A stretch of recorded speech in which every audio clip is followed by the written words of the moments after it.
episódio, vamos desvendar o futuro desconhecido dos caminhos da inovação e da criatividade nessa era digital. Bom, na verdade, o presente já está cheio das incertezas. Segundo o relatório O Futuro do Trabalho do Fórum Econômico Mundial, espera-se que a inteligência artificial seja adotada por quase 75% das empresas. Aí tem gente que vê o copo meio cheio, 50% das organizações esperam que a inteligência artificial gere crescimento de empregos, e claro que tem a galera um pouco mais pessimista e acredita aí, umas 25% das pessoas, que isso vai gerar muito mais perdas para a gente. Será? Essa é a grande discussão do momento. Por parte de quem usa, o cenário tem sido mais otimista do que pessimista. 90% até dos marqueteiros que foram entrevistados numa pesquisa da HubSpot disseram que a inteligência artificial e a automação ajudam muito a gastar menos tempo nas tarefas que são mais manuais, e isso faz com que eles dediquem mais tempo também, ou parte do trabalho, ao que eles mais gostam. E mais tempo também com os aspectos criativos da sua função, isso para quase 80% das pessoas. Uma pesquisa feita com criadores de conteúdo da Descript mostra que 53% deles consideram o conteúdo feito com auxílio da inteligência artificial até com mais qualidade do que o conteúdo que eles estavam fazendo antes. E 52% também se perceberam mais criativos usando essas ferramentas.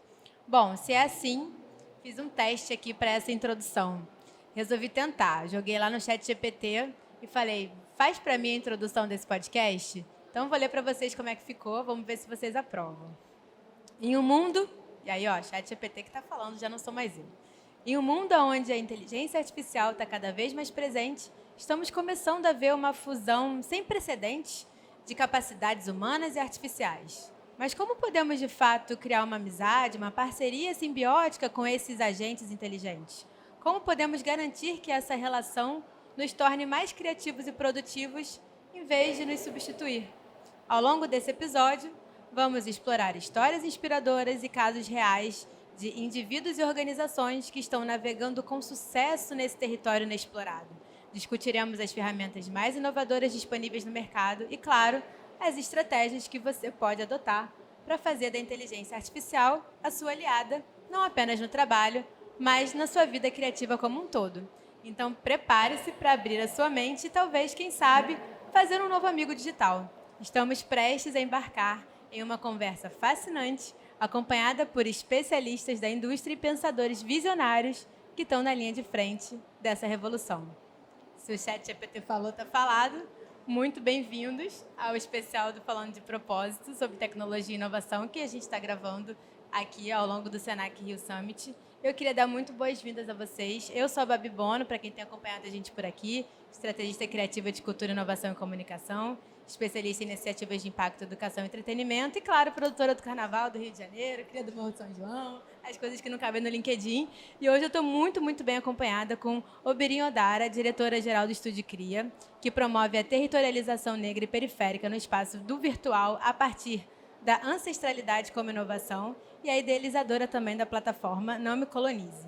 Estou também com Pedro Garcia, consultor de criatividade para marcas e artistas e criador também do perfil Carnavais Artificiais, com imagens geradas em inteligência artificial, e Mafê Borsato, consultora em criatividade e estratégia, com foco em conteúdo e construção de marcas digitais, e uma melhor amiga aí do ChatGPT, digamos assim. Muito bem-vindos. Obrigada. Para a gente começar, a gente sempre pergunta aqui, como é que você fala numa mini bio para sua família, para sua mãe, para o seu pai, o que você faz da vida? Como que explica para a família? Oberin. E esse assunto me gera um pouco de crise identitária.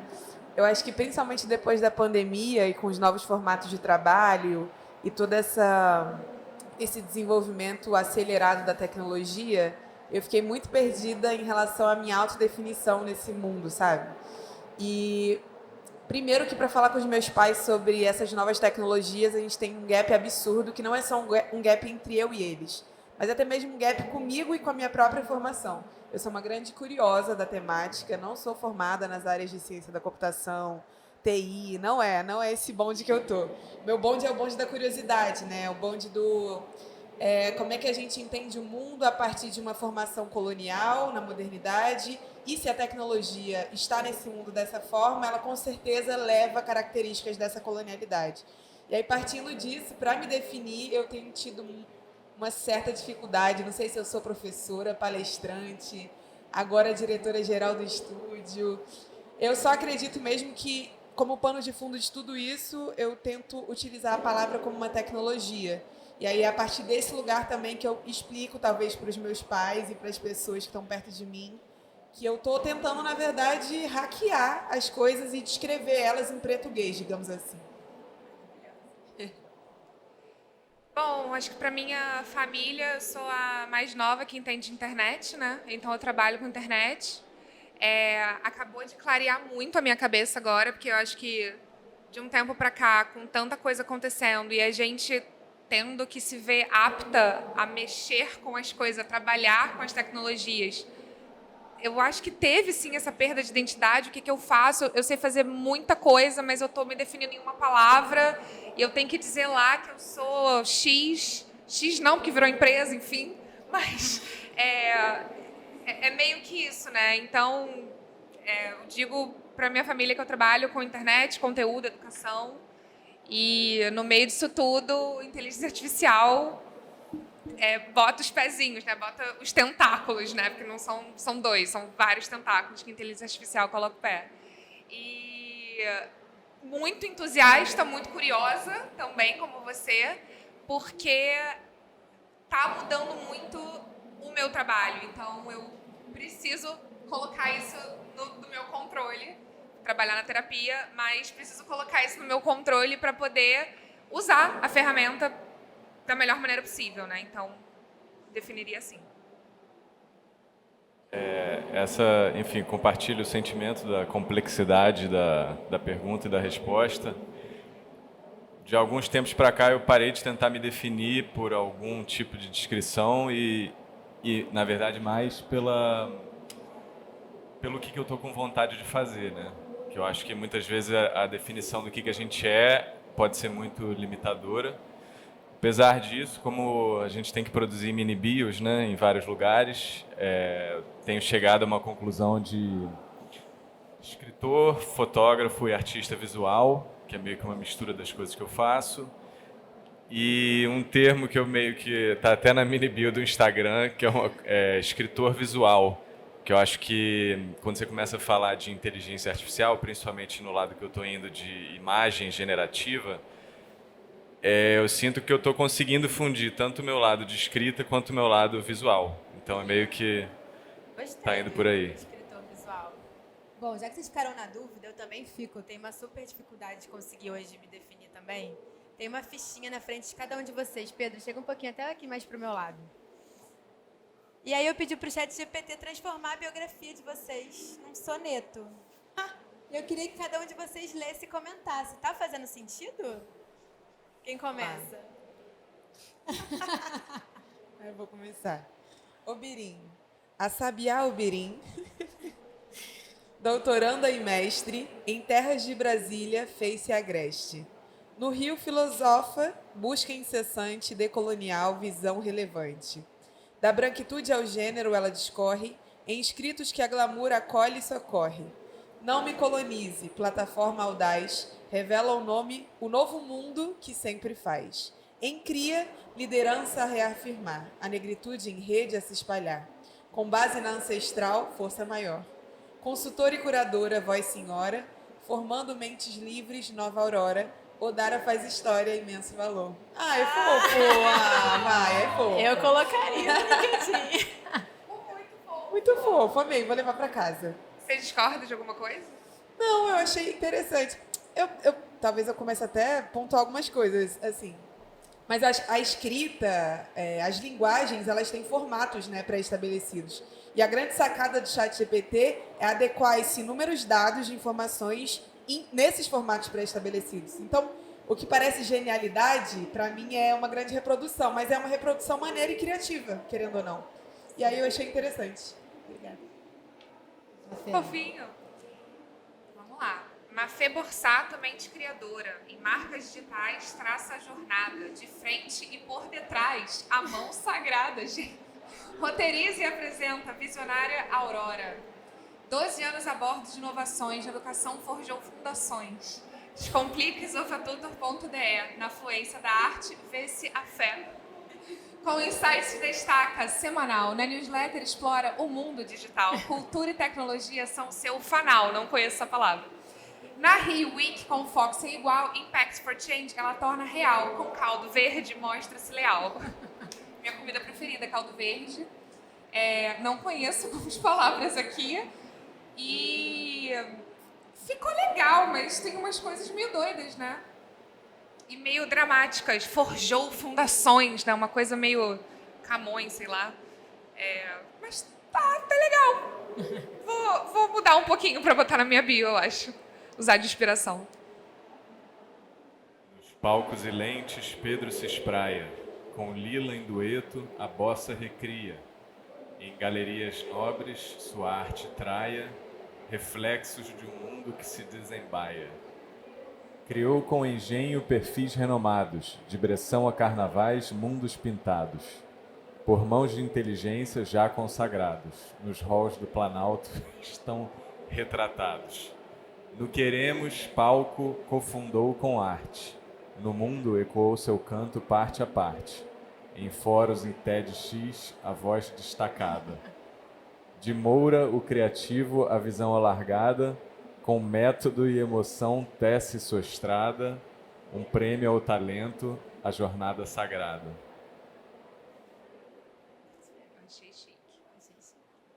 Acho que tem umas palavras aí que ele traz, são meio doidas, mas acho que isso tem um pouco do processo criativo que eu falo muito durante a geração de imagens, né? Porque eu acho que quando você está fazendo um texto, ele tem muitas vezes um caráter funcional, que é tanto isso, funcionou essa descrição, gostaram da introdução. Quando você está falando de imagem, eu acho que a gente passa por algo um pouco mais sensível, até pela própria natureza do que a imagem foi utilizada, né? Apesar de, se você for pensar na indústria da comunicação, é uma imagem que foi transformada numa funcionalidade, desempenhar um papel ali dentro das estruturas de marcas e de capitalismo. Mas a imagem, ela pega essa questão da sensibilidade, né? E aí o que eu falo é que, geralmente numa obra de arte, a arte é uma transmissão de sentimento. Então aquilo ali era uma oportunidade para a gente se colocar durante o fazer, para a gente se depositar os nossos sentimentos ali, que então seriam interpretados por outras pessoas. Só que quando você tira essa parte da fabricação, e ali você está simplesmente escolhendo alguma coisa, se é boa, você tem que ligar muito mais a sua sensibilidade e o que aquilo te desperta. Então é como se você voltasse, ou se você tivesse que começar a despertar uma certa sensibilidade, que eu acho que a gente vai ter que começar a cada vez mais ficar muito mais ligada nela, que é uma sensibilidade do que as coisas despertam na gente. E eu acho que quando você fala de arte, que é a transmissão, né, o que desperta na gente e o que desperta nos outros.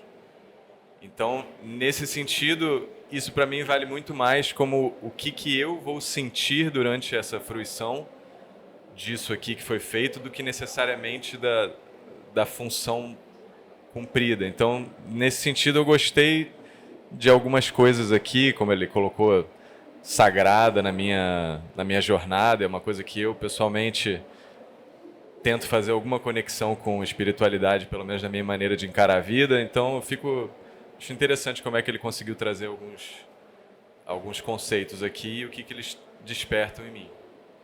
Fiquei curiosa até de fazer o meu. Vamos ver se depois desse episódio aqui eu testo.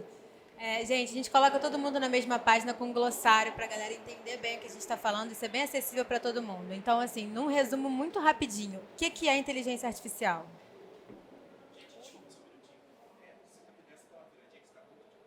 Tá. Dá um pouquinho para a direita também? Isso. Aí, se você quiser puxar, puxa o microfone Tá. mais pra cima. Tá bom. Então, gente, a gente coloca todo mundo na mesma página aqui. O que é inteligência artificial? Assim, rapidinho pra gente explicar pra galera, como se fosse num glossário. Para começar? Por favor. Olha, tem muito debate sobre se ser um bom nome ou não, né? Mas o que eu diria é que, na prática, é uma ferramenta que está conseguindo resultados que tem conseguido se aproximar do processo criativo ou que se entendia como o processo criativo humano até então, né? E eu acho que é uma coisa que vai possibilitar a gente refletir sobre o que é de verdade tanto criatividade quanto humano, mas a princípio é uma tecnologia que consegue emular uma capacidade que até alguns anos atrás a gente achava que era única e exclusiva da humanidade. Eu acho importante falar que a inteligência artificial, como a gente está vendo agora, né, a generativa, né, que traz aí um produto criado que não existe, nada mais é do que um algoritmo que, através de tudo que existe, né, sejam imagens, seja texto na internet, aprendeu e construiu redes de pensamento que não é pensamento, rede neural. Então, esse algoritmo está meio que entendendo nos caminhos possíveis ali a construir frases, a juntar certos elementos que viram imagens. Então, e aí, dessa forma, ele emula a criatividade, porque ele traz consigo um repertório que já foi feito por muitos anos por humanos, né? Então, a gente está meio que nesse limite até de quem é o dono disso, né? ChatGPT, o que é? Aí é uma ferramenta que, por meio de interação 1 a 1, né, um chat, você consegue dar comandos, que chamam de prompt, comandos que ele responde, ele gera essas criações, né? Então, é a ferramenta que faz isso com texto, né? Boa. Eu acho que voltando em inteligência artificial, pelo menos para mim, eu vejo muito como quando você transfere para máquinas, né, para computadores, enfim, um modelo específico de inteligência humana. E aí, inteligência artificial, ela é a reprodução de um pensamento, de uma cosmovisão ocidental, geralmente branca, masculina. E aí existe um mecanismo que faz associações e toma decisões quase que despessoalizadas, porque você transfere para a máquina, mas que, em última instância, está sendo alimentado pelos mesmos vieses do mundo real. Então, eu acho que se torna problemática exatamente na medida em que inteligência artificial tem sido definida a partir de um grupo específico de pessoas e de uma inteligência específica também. Então, eu vejo assim. E o ChatGPT, para mim, assim, apesar de entender que ele pode ser muito funcional em termos de automatização de produção de conteúdos, ele pode ser estratégico, o que me preocupa é em que medida o ChatGPT tem sido colocado como uma ferramenta para pensar pela gente. E aí eu acho que isso não é um problema novo, isso é um problema da própria educação, que é muito colonizada, que é uma educação que produz trabalhadores e não seres críticos, pensantes, enfim, é uma disputa antiga. Mas o ChatGPT, para mim, tem como função nos manter conversando. Então, ele não está interessado em produzir verdades, ele não está interessado em, entre aspas, quebrar tabus. Ele está interessado que você, assim como outras redes sociais, permaneça ali treinando, porque nesse caso, especificamente, a inteligência artificial, ela precisa ser alimentada por novos dados, né? E nós somos essa extração de dados que fica lá interagindo e achando interessante, porque ele é muito engraçadinho, de fato, ele é bem engraçadinho. Porque é um chat, né? Então Exato. ele responde e a gente vai, responde e a gente vai. Para fechar o glossário, Mid Journey. O que é isso? Faz como? É uma ferramenta de criação de imagem, também através de texto, né, de comandos, em que ele aprendeu todo o material disponível pela humanidade, né, com todos os viés que isso tem, e ele consegue recriar imagens a partir disso. Então, na verdade, ele não sabe nada, ele sabe que existe, associada à palavra urso, umas manchas com uma bola no lugar do olho, com orelha, etc. Só que quando você começa a falar várias palavras, ele consegue ir criando imagens absolutamente impensáveis e muito rapidamente, de uma qualidade estética muito impressionante. Boa. Boa? Então, vamos lá. Pegando o gancho, então, Pedro, você lançou um projeto chamado Carnavais Artificiais. Você mistura a realidade com inteligência artificial, né? Você pensou primeiro nesse projeto, vou fazer um projeto e vou usar uma ferramenta de inteligência artificial, ou primeiro você imaginou e usou a inteligência artificial depois para conseguir esse efeito? O que veio, como é que foi esse processo? Eu já tenho um trabalho chamado Cartier-Bresson, que são fotografias do cotidiano, do dia a dia, aqui no Rio de Janeiro, principalmente. E quando eu percebi o que estava sendo possível com essa ferramenta, eu resolvi como se fosse fazer uma extensão do meu trabalho. Só que, na verdade, como eu falei, ele tem um repertório muito limitado e com um viés muito eurocêntrico e cultura anglo-saxã. Então, na verdade, eu comecei fazendo testes que misturavam personagens de Guerra nas Estrelas no Carnaval de Rua do Rio, porque o Carnaval você sabe muito bem, nós temos uma relação muito profunda com o Carnaval, e o meu raciocínio era que, das limitações que essa ferramenta teria com relação à cultura brasileira, a cidade do Rio, com certeza, seria um dos lugares que estariam mais bem representados, porque desde 1500, uma das cidades mais desproporcionalmente retratadas, pintadas, descritas, etc. Então eu comecei fazendo essa fusão do Rio e, na verdade, continuei nesse universo do Rio e do Carnaval, primeiro porque funcionou, porque se eu estivesse criando coisas talvez no sertão nordestino, com muito menos imagens no banco de dados, talvez as imagens não ficassem satisfatórias. Então eu fui começando a misturar outros tipos de referências, inclusive as minhas próprias fotos, que tem uma maneira que você consegue levar o seu próprio trabalho e as suas imagens para dentro da plataforma. E aí comecei a, fazer essa experimentação e entender, de fato, que eu acho que é uma coisa muito interessante quando você fala de arte, que é a autoralidade, né? Como é que você sente que você criou aquilo? Porque eu tenho dado bastante workshops de criação de imagens e tem gente que a maneira com que elas estruturaram o processo criativo delas, elas só se sentem criadoras e autoras quando elas realmente têm um controle de tudo. E acho que isso tem a ver mais com uma perspectiva delas para com a vida. E tem pessoas que têm uma relação muito mais instintiva, muito mais improvisada, e que se sentem, na verdade, donas do que elas acabam esbarrando. Então, na verdade, foi um momento que eu tive a oportunidade de refletir sobre como é que era a minha autoralidade com a relação daquelas imagens, e no meu caso foi injetando histórias, injetando camadas, até eu sentir que aquilo ali estava condensando o que a minha capacidade de conseguir me sentir representado ali naquela obra. Boa. Ô, Biri, nas suas palestras você fala muito sobre os termos sincretismo tecnológico e tecnologia ancestral. Como é que a gente pode fazer com que todo mundo entenda essa perspectiva desse pensamento que você tem trazido muito nas suas criações, nos seus projetos com o Estúdio Cria, nos painéis que você participa, e qual a conexão, né, desses termos com esse lugar também da criatividade e da tecnologia hoje? Os conceitos, eles sempre nascem para tentar dar conta da complexidade da vida, né? E aí, se tratando de racismo no Brasil, acho que talvez não tenha tema mais complexo filosoficamente, economicamente, politicamente falando, assim, da nossa realidade. Inclusive, eu acho que o Brasil, ele é muito mais complexo, tem muitos atravessamentos que nos tornam quase que excepcionais se a gente for analisar o racismo em todos os outros lugares do mundo. Tem coisas muito próprias que a gente precisa olhar e que não dá conta.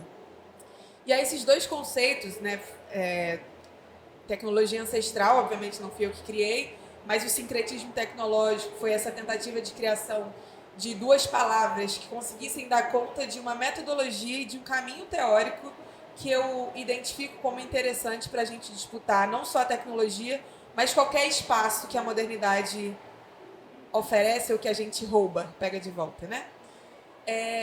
E aí, tecnologia ancestral, ela diz respeito e ela tem como fundamento, acho que o mais importante, fazer com que as pessoas que estão desde sempre não só elas, mas vindo de linhagens que estão produzindo tecnologias muito interessantes para dar conta não só de sobreviver, mas de inovar as possibilidades de vida. Então, assim, tecnologia ancestral é falar que nós somos descendentes de povos africanos que produzem e produziram muitas tecnologias indispensáveis para a construção, inclusive, daquilo que a gente vai chamar como nascimento da filosofia, da matemática, da arquitetura, da medicina, enfim. A lista é absurda. O segundo ponto é lembrar que tecnologia não está desvinculada de assuntos filosóficos, éticos, morais, sociais, que é algo que a formação em tecnologia, nas áreas de tecnologia, quase que desmembram todos esses assuntos e colocam isso para as humanas, e aí essas pessoas que dominam efetivamente a técnica da tecnologia acham que elas só precisam produzir aquilo como se não tivesse uma relação. Então, separaram isso pra gente, a gente continua. Exatamente. E aí, quando a gente fala de tecnologia ancestral, a gente retoma a tecnologia como um assunto que diz respeito à forma como a gente vê a vida, as relações, o mundo espiritual e tudo isso. E aí, eu acho que nesse ponto a gente relembra, rememora, revive uma ancestralidade africana que nos diz que a técnica não está desvinculada do espírito, do corpo, da comunidade e da terra. Né? Se a gente olha, por exemplo, para as pirâmides do Antigo Egito, a gente está pensando em algo que não é só necessariamente bonito em termos de arquitetura. A gente está falando de pirâmides que têm uma função espiritual, de manutenção, de continuidade, de cuidado, inclusive, cosmológico com aquele corpo que está ali mumificado. Então, nada é estritamente estético no continente africano. As coisas são também políticas. Então, a tecnologia ela pode ser estética, política, econômica, e ela tem várias facetas. Então, tecnologia ancestral é sobre isso. Sincretismo tecnológico, por sua vez, é quando, já não mais no continente africano, mas aqui na diáspora, a gente percebe que, enquanto descendentes desses povos, e não de escravizados, mas sim de africanos, nós desenvolvemos várias possibilidades de nos mantermos vivos e de manter a nossa memória mitológica viva.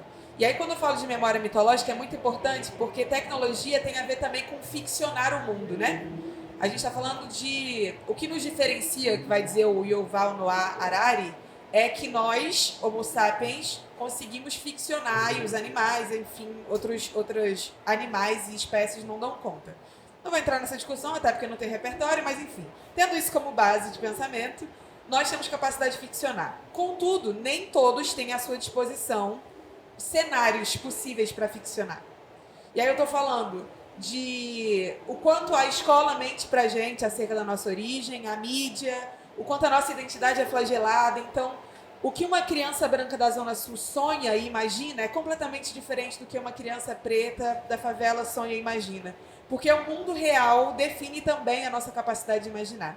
E aí, quando a gente olha para a manutenção da nossa memória mitológica enquanto pessoas vindas do continente africano, a gente está falando de espaços que conseguiram, com muita artimanha, mandinga, ginga, manter esses saberes vivos. E eles estão vivos nos territórios onde há o jongo, maracatu, samba, nos terreiros, né? A gente tem nesses lugares, então, essa manutenção. Quando eu crio esse conceito sincretismo tecnológico, foi por entender que só foi possível hoje ter a predominância e o conhecimento e a manutenção do conhecimento das narrativas sobre orixás e todos os saberes vinculados a isso, desde as ervas, como fazer um bori, enfim. Só foi possível porque existia uma estratégia chamada sincretismo, que para mim é sobre a nossa capacidade de saber o que precisa ser dito em momentos específicos e não revelar todos os nossos segredos. Ou seja, quando uma pessoa preta ela estava no espaço público evocando Santa Bárbara e ela estava, na verdade, ritualizando Yansan, ela não chama Santa Bárbara porque ela se convenceu de que Yansan é de fato um demônio. Ela fala Santa Bárbara em voz alta porque ela precisa convencer o colono de que ela acredita no que o colono diz. E essa é uma forma de manter viva o seu culto e a sua ritualização ao seu saber tradicional e ancestral. A gente precisa saber identificar e utilizar os nomes que o mundo moderno utiliza, seja ele inteligência artificial, as técnicas, os recursos, os espaços, os caminhos, mas a gente precisa, no silêncio, no mistério e na nossa comunidade, saber o que de fato a gente está querendo evocar com tudo isso. Então, o sincretismo tecnológico tem muito a ver com entender a lógica do jogo para a continuidade do nosso povo e do nosso saber ancestral. E eu acho que isso só é possível quando a gente entende o que de fato está acontecendo nesse mundo. seja politicamente e economicamente falando, seja também discutindo e disputando técnica e todos esses conceitos que a gente está falando aqui.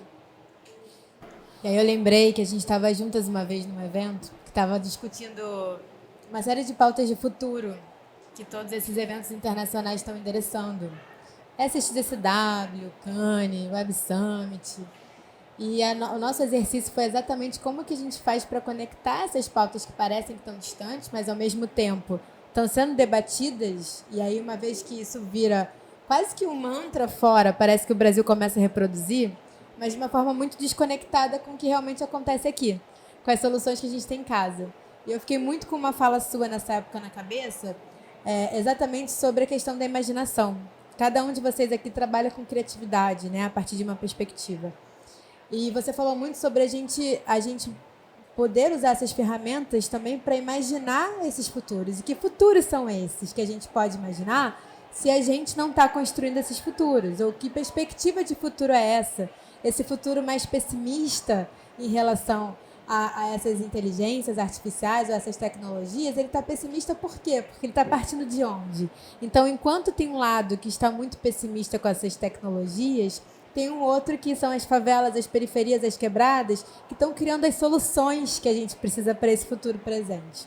E aí eu queria fazer exatamente esse gancho com a criatividade, que vocês trabalham muito com a criatividade, né? Como é que a gente vai empregando essa criatividade junto com essas ferramentas como a inteligência artificial para construir hoje, no presente, o futuro que a gente deseja. Como é que dentro do que vocês fazem, vocês estão vendo a correlação do uso da criatividade? Então, acho que é legal vocês até falarem o que é criatividade para cada um, que eu acho que vai ser uma coisa diferente. E como que vocês usam essa criatividade hoje com essas ferramentas atuais para gerar impacto também. Eita. Bugou. Deu tchau. Gente, não caiu, tá? Assim, para quem tá só no áudio, foi só um momento de silêncio mesmo. Eu acho que criatividade, do jeito que eu uso, tem muito a ver com buscar referência e de alguma forma, imitar referências. E eu não vou falar sobre plágio, sobre fazer igual e tudo mais, mas tem um sociólogo, Gabriel Tardi, que fala sobre como o conhecimento, né, vai sendo reproduzido, como a informação vai sendo passada, disseminada por imitação. E aí acontecem subtrações desse meio, acontecem multiplicações desse meio, mas de alguma maneira você vai pegando um pouquinho de cada coisa, né, que você vai tendo contato. E é isso, né? Justamente isso. Se você, aí eu tô falando de mim, se eu não tenho contato com a realidade como ela é, e não, né, eu só tenho contato com a realidade como ela está sendo apresentada, eu vou ter... A minha criatividade necessariamente vai ser limitada, porque eu só bebo da fonte que eu tô enxergando. E a mesma coisa acaba acontecendo, né? Outro dia eu estava brincando com minhas amigas de um jogo top 10, que a gente meio que tenta adivinhar top 10 troços de alguma coisa. E a gente botou no ChatGPT 10 pessoas mais famosas do mundo. E aí era o meu time de basquete, só tem mulheres, e a gente ficou muito incomodada que vieram 10 homens, né? Pessoas mais famosas do mundo, gente. Assim, não tinha Madre Teresa de Calcutá na lista, sabe? Mas Beyoncé, tinha lá né? o Michael Jackson, entendeu? Exato, Beyoncé, exatamente. Aí a gente teve que falar, não, peraí, vamos brincar certo agora. As 10 mulheres mais famosas do mundo. Então, assim, a visão de pessoas famosas tá ali, sem especificação, são os homens. Então, isso faz com que você tenha mais trabalho para ser criativo, no sentido de você precisa esticar essas referências, né? Do tipo, o Pedro falou de, pô, eu fiz aqui o Rio de Janeiro, porque o Rio de Janeiro é muito retratado. Mas vamos retratar o sertão nordestino com Guerra nas Estrelas? Tipo, a gente tá com essas limitações, né? Então, eu vejo que cada vez mais criatividade é trabalhoso, porque o básico está sendo feito ali pela máquina, está sendo feito ali pela automação. Então, acho que colocar de si a sua autenticidade é que é realmente o diferencial. Não sei se eu viajei aqui. Esse papo é uma grande viagem. Posso? A minha visão sobre como é que a inteligência artificial, o impacto que ela pode causar, tem a ver com técnica, eu acho que um pouco, como a Mafê falou, com repertório e com orçamento, que eu acho que é uma coisa que era Ótimo ponto, orçamento. um grande limitador da capacidade produtiva ou da capacidade imaginativa, tem sempre esbarra no próprio talento. Ou seja, eu sou capaz de enxergar o que eu tenho talento de manifestar.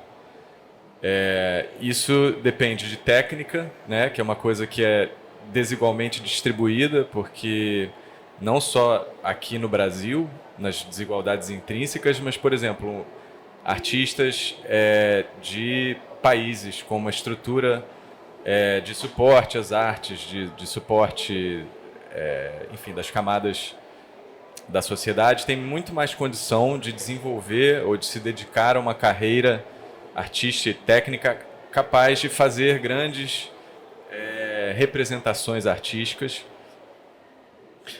Então acaba que, e aí tem a questão do orçamento também, né? Se você for parar para pensar, você falou da diferença de sonhos de uma criança da Zona Sul e da favela, mas a gente, como brasileiro, o nosso sonho, ele é criado nos Estados Unidos, pela indústria do entretenimento americano, porque a gente tem menos dinheiro para produzir, menos técnica, para produzir a nossa próprio repertório de imagens. E quando eu converso com artistas ou de origem mais humilde ou periférica, entra essa questão também da referência, né? Porque quando você fala, pelo menos, de arte, de construção, de imaginação, existe também, além da questão técnica do orçamento, do seu repertório, como é que você, literalmente, a sua dieta cultural, e isso significa não só acesso, como tempo disponível, né, para você construir isso. Dentro dessa ótica, eu acredito que a inteligência artificial ela oferece algumas possibilidades de subversão desses fatores limitantes, porque em termos visuais você tem a capacidade de produzir qualquer imagem.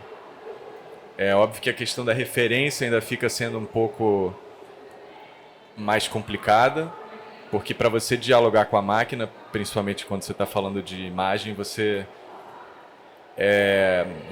trazer referências é um jeito de conseguir potencializar muito o que você está enxergando.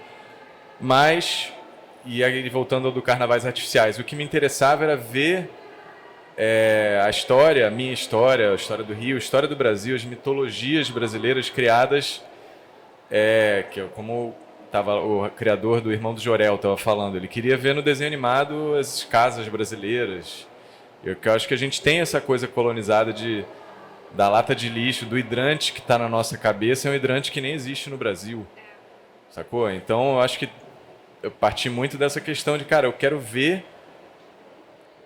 quero substituir o meu imaginário por algo que vem de fora, por algo nosso. E aí acho que nesse sentido que eu tenho me empolgado muito com workshop, com aula, porque eu acho que me interessa muito mais dar essa ferramenta para que as pessoas aqui no Brasil tenham a capacidade de criar a sua própria mitologia, porque eu acho que agora abriu uma oportunidade para a gente dar um salto na capacidade de se auto-imaginar. Não só na imagem dentro da cabeça, mas na capacidade de materializar e permear outras imaginações também. Eu acho, só complementando, acho que você falou é muito legal, e o que o Ben falou também, é que a gente parte do incômodo, né? Você partir do incômodo para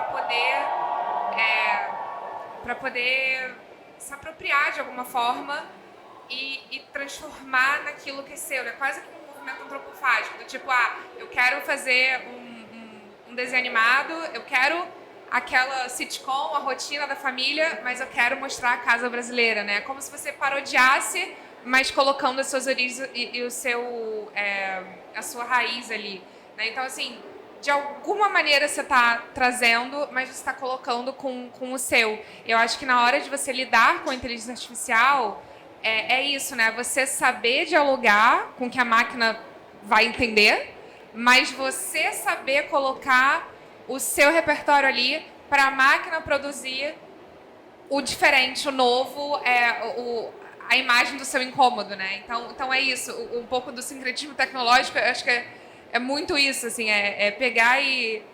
Tá, tô falando a sua língua, mas eu vou te ensinar a falar a minha também, né? Porque senão a gente não consegue produzir o diferente.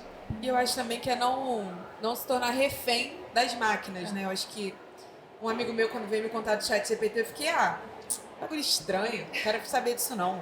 Porque eu sou a pessoa que eu gosto de ficar refletindo, eu gosto de pensar, eu gosto da minha cabeça fritando, e é assim que ela funciona. E aí quando ele me mostrou, eu falei, tá, legal. Mas esse texto aqui, que texto ruim. Ele, tá uma maneira. Eu falei, tá ruim. E aí, nesse dilema do é interessante ou não interessante, eu fiquei pensando por que não me afetava o ChatGPT. E aí, lendo o Muniz Sodré, o livro Pensar na Go, acho que essa resposta veio pra mim. E aí, voltando no que você falou também, né? Pra mim, criatividade é quase como quando o caminho do conhecimento cruza com o que a gente não conhece. E aí, nesse ponto de encontro, a gente cria. E aí, quando eu penso nisso, então, conhecimento para a filosofia Yorubá, ela só é produzido a partir do contato com o outro, né? Em movimento. A gente precisa de movimento para produzir conhecimento. Porque ele é dinâmico, ele é vivo, inclusive contraditório. Às vezes você conta um Itan, que é convencionalmente traduzido como mito, mas não é mito. São histórias contadas dos ancestrais para os mais novos, enfim. E aí, essas histórias, eu posso escutar ela e passar para você de uma outra forma, obviamente, respeitando os princípios que ela guarda, mas ela sempre é dinâmica e viva, isso não é um problema. O que é diferente de eu reproduzir, sei lá, uma crônica ou um conto de algum artista ocidental, de um grande, enfim, autor. E aí, em relação a esse conhecimento, então, já que ele se dá sempre em movimento, eu acho que o que nos torna tão criativos enquanto pessoas negras, periféricas, faveladas, etc., é que a gente está necessariamente também mantendo viva a tradição ancestral africana do nosso vínculo com a comunidade. Sempre pra gente as coisas são coletivas. Tipo, é muito raro você encontrar pessoas que vêm desses contextos, que são marcadas por esses lugares, e elas quererem acessar determinados espaços e não voltarem para dividir isso. Então, essa relação também com a comunidade, com o conhecimento que é vivo, com a oralidade, é o que eu acho que mantém a gente sempre muito criativo. E aí acaba que a gente, na verdade, se for olhar para essas populações, para essas identidades, a gente sempre foi refém das máquinas, né? Quando teve a Revolução Industrial, quando a gente tem a chegada do capitalismo, a industrialização do trabalho, a relação de trabalho assalariada, quando a gente tem essas revoluções tecnológicas, a gente nunca é inserido. Então a gente está acostumado, a nossa memória coletiva guarda essa sensação, essa experiência de que nas grandes inovações e modernizações a gente não é convidado a participar. Então a gente está sempre produzindo criatividade na trincheira para permanecer existindo, né? Então acho que a criatividade também é forjada nesse lugar, da necessidade, mas também daquilo que a gente tem mantido vivo nas nossas relações coletivas e comunitárias. E eu tô lembrando muito, vou citar Walter Reggi aqui, procurem ele, maravilhoso, blogueirinho de favela. Que o Valtinho, ele faz uma provocação muito sobre a gente deslocar o nosso olhar, sobre essa semiótica, digamos assim, sobre esse jeito de retratar a linguagem estética quando a gente está falando de territórios periféricos. E é um pouco do que vocês dois, né, falaram, principalmente Pedro e Abirim.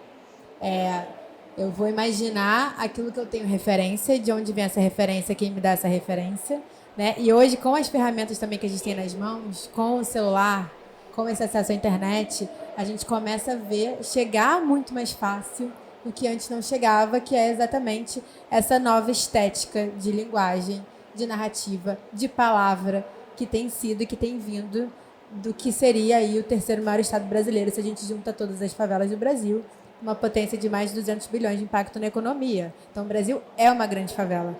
E, nesse sentido, a gente tem muita tecnologia, a gente tem muita inovação, a gente não tinha tanto as pontes, os acessos, e agora com a tecnologia a gente tem. E aí, o meu lado otimista fica aqui olhando para...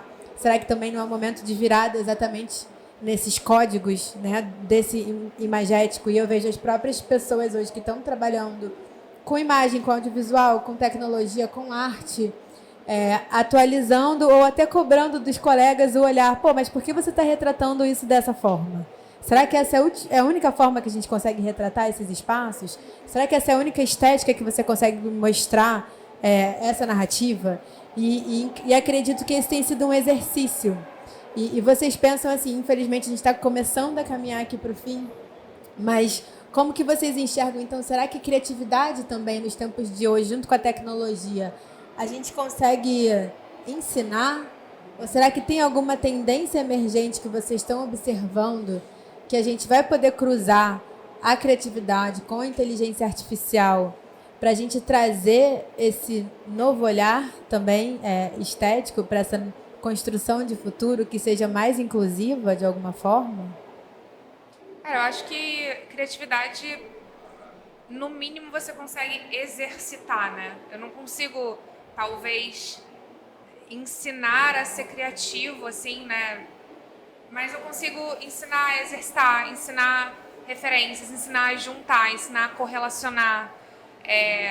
E acho que daí sai sempre sai o desconhecido, né? O encontro com o desconhecido eu achei perfeito que a Albirin falou, porque é justamente aí, né, que está a mistura das suas coisas com todas as coisas que você encontra, vai sair uma coisa nova. Então, você pode ensinar tudo isso, mas a criação ali você não sabe o que esperar. Por isso que acho que é importante o exercício acima de tudo, né? Eu acredito que a gente precisa fornecer letramento tecnológico junto com letramento racial, decolonial, crítico. Assim, as coisas precisam voltar a caminhar juntas como foram nas nossas experiências ancestrais. E acredito que partindo disso a gente consegue romper um pouco desse silêncio. A minha expectativa não é por, entre aspas, mera representatividade, né? Começar a pegar uma mesa que tem 10 homens brancos e colocar, sei lá, 4 mulheres brancas e 3 mulheres negras e 2 homens negros. Não é sobre isso, para mim, dividir os lugares. Eu acho que a gente precisa, na verdade, instrumentalizar as pessoas para que, inclusive, se elas não quiserem se sentar em mesa nenhuma, elas não tenham que se sentar. Que elas escolham por onde elas querem transitar e existam caminhos possíveis para que a gente possa contar a nossa própria história, assim. Acho que tudo isso é sempre sobre a história do vencedor, né? O vencedor sempre está contando a história e, consequentemente, determinando nossa experiência do futuro. Então, se a gente tiver possibilidade de difusão desses recursos, olhar para os recursos, para a tecnologia como um mero recurso e nos preencher da nossa memória ancestral, coletiva, mitológica, de novas ficções, de respeito, de outros princípios, eu acho que a gente consegue caminhar. Mas aí é isso, né? Pessoas que detêm o poder eventualmente vão ter que ceder, ou se não quiserem ceder também, a gente vai fazendo na trincheira e à força como tem feito. Falando especificamente, eu acho que sobre o valor que se dá à criatividade, eu acredito que exista uma distorção parecida com os padrões de beleza. Então, a gente, como sociedade, tende a valorizar mais criativamente algo que ou dê dinheiro, né, no âmbito pop ou do mercadológico, ou algo que seja mais refinado, né, com mais referências majoritariamente eurocêntricas ou brancas. Então, eu acredito que deve existir a mesma desconstrução desses padrões de beleza estética para o julgamento da criatividade em si. E eu acho que tem um paralelo interessante que todas as sociedades, o que julgavam obras de arte boas eram obras que estavam alinhadas aos valores morais daquela sociedade. Então, no começo do judaísmo, obras de arte que tivessem alinhadas ali com as escrituras eram consideradas obras de arte boas.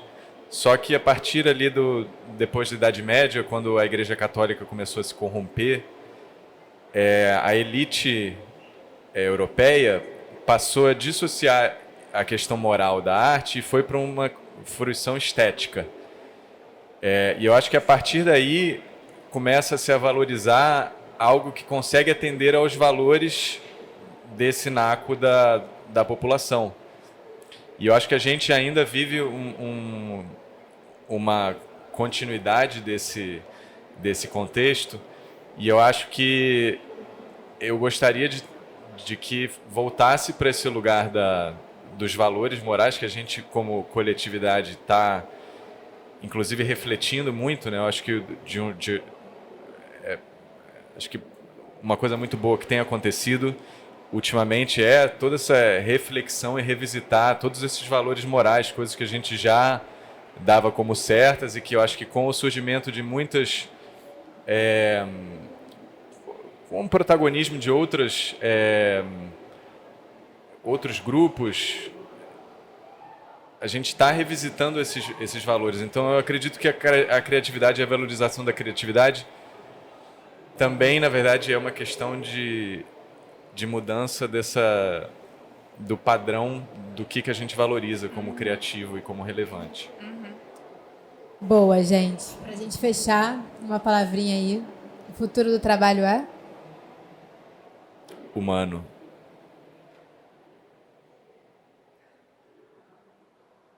Cara, acho que É? colaborativo. Se vai ser humanos e máquinas, se vai ser humanos, máquinas, não sei. Mas, sem dúvida, todo mundo de mão dada, sabe? Acho que tem muita cocriação aí junto. Eu não sou tão otimista, então eu acredito que o trabalho do futuro ele é uma expressão das relações de poder.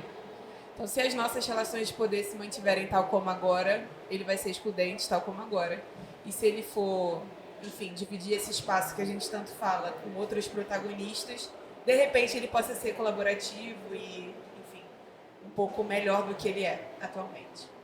Então tem que mudar. O futuro do trabalho precisa ser para ser. Vou só complementar um pouquinho que eu só falei Claro. o efeito bombástico da palavra humano, mas na verdade eu acredito que o que a inteligência artificial faz, ela libera a gente para refletir sobre o que é esse humano e nesse sentido eu enxergo o futuro como humano, o que quer que seja esse humano. E eu acho que, obviamente, temos todos esses riscos, né, de que seja uma continuação da perpetuação das estruturas de poder, mas eu acho que é uma oportunidade de subverter alguma dessas estruturas e, pelo menos, eu acho que qualquer tecnologia, a gente tem uma tecnologia, ela é amoral. Eu acho que é um grupo de pessoas com a capacidade suficiente de levar uma tecnologia para um lado ou para o outro que fazem esse uso dela. Então, acho que é muito mais a gente tentar se unir coletivamente para que o lado que está tentando desconstruir essas estruturas seja mais bem sucedido do que o que está tentando mantê-las. Bom, eu acho que essa é uma conversa que a gente deveria mergulhar muito mais. Eu acho que ela não se encerra, ela só se inicia por aqui. E a gente ainda tem muito para debater. Não é à toa que esse assunto expande, estende a gente para muitos caminhos diferentes. Então, aí, para essas habilidades desse mundo 2030 que tem sido tão conversado, a gente falou muito aqui hoje de como que a gente pode fazer uma amizade com essa tal dessa inteligência artificial para a gente ser mais criativo, mais produtivo, mais humano e rever as estruturas de uma forma geral. Bom, esse foi mais um episódio do Falando de Propósito. Obrigada a vocês que estiveram por aqui com a gente. Mais do que promover a educação profissional, o propósito do Senac é gerar grandes oportunidades de transformação. E como a gente não quer deixar ninguém para trás, nos juntamos a quem também está nessa jornada pela inovação e pela inclusão social para amplificar a nossa voz. Até o próximo. Obrigada. Obrigada.